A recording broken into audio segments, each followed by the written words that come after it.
జగిత్యాల జిల్లా వ్యాప్తంగా కురుస్తున్న వర్షాలతో ప్రజలకు ఇక్కట్లు తప్పటం లేదు. కోనాపూర్ వాగుపైన వరద నీరు పొంగి ప్రవహిస్తోంది. దీంతో వర్షాలు కురుస్తున్న ప్రతిసారి కూడా కోనాపూర్ వాసులు తీవ్ర సమస్యలు ఎదుర్కొంటున్నారు.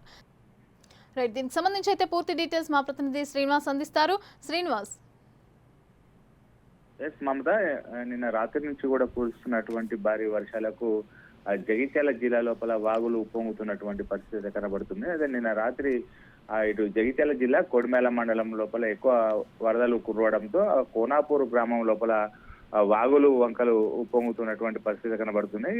ఆ రోడ్డు పై నుంచి వాగు ప్రవాహం ఎక్కువ ప్రవహిస్తుండటంతో నిన్న రాత్రి ఆ కోనాపూర్ గ్రామం లోపల ఒక వృద్ధుడు మరణించేటప్పుడు ఇటు అంతిమ యాత్ర లోపల ఈ రోజు పడడానికి కష్టాలు పడ్డటువంటి పరిస్థితి కనబడుతుంది. ఆ కోనాపూర్ గ్రామానికి చెందినటువంటి ఒక వృద్ధుడు నిన్న అర్ధరాత్రి మృతి చెందడంతో ఈ రోజు ఉదయం అంత్యక్రియలు చేసేటువంటి సమయం లోపల అక్కడ ఏదైతే శ్మశాన వాటికకు వెళ్ళేటువంటి సమయం లోపల వాగు ఉంటుంది. ఆ వాగును దాటేటువంటి క్రమం లోపల వాగుపై పెద్ద ఎత్తున కూడా వరద నీరు ఉధృతి కొనసాగుతున్నటువంటి నేపథ్యం లోపల ఇటు బంధువులు, తర్వాత అంతిమయాత్ర వాహనము వాగు దాటడానికి నానా ఇబ్బందులు గురవుతున్నటువంటి పరిస్థితి కనబడుతుంది.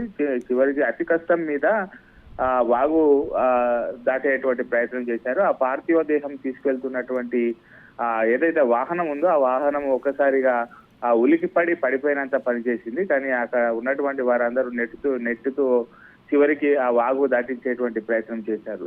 ఈ గ్రామం లోపల చిన్న వర్షానికే వాగు పైన ఎక్కువ వరద ఉధృతి రావడంతో గతం లోపల కూడా పలుమార్లు ఇక్కడ ప్రజాప్రతినిధిగా ఉన్నటువంటి వారికి ఇక్కడ బ్రిడ్జి నిర్మించాలని చెప్పి ఇటు విన్నతులు పెట్టుకున్నా కానీ ఆ బ్రిడ్జి నిర్మించకపోవడంతో ఈ రోజు ఇటు వరద ఉధృతి వల్ల ఇటు ఇబ్బంది పడాల్సినటువంటి పరిస్థితి కొనసాగుతుంది. మమత. Right, thank you Srinivas.